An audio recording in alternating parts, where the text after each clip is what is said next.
Mini ব্লগে welcome. তো আমরা এখন চললাম দক্ষিণেশ্বরের দিকে যাচ্ছি। 1 বছর পর যাচ্ছি। আমার শ্বশুর মারা যাওয়ার পরে আর যাওয়া হয়নি। তো 1 বছরের কাজটা করে তারপরে এই আমরা গেলাম।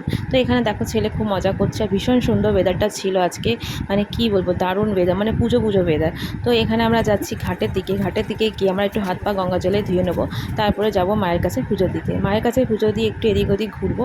তো দেখো এখানে দেখলাম বাঁদর, প্রচুর বাঁদর ছিল। আমার ছেলে তো খুবই মজা পেয়েছে।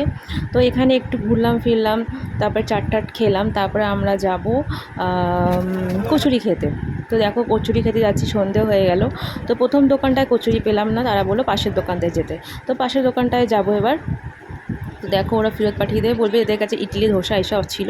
তো সেই জন্য আমরা পাশের দোকানেটা গেলাম। তো এখানে আসলাম, এখানে এসে আমার ছেলে বায়না করছে। দক্ষিণেশ্বরে আসলে কচুরি না খেলে হয় না, আর কচুরিটা খেতে খুবই সুন্দর ছিল। তারপরে বেরিয়ে পড়লাম বাড়ির দিকে। টাটা।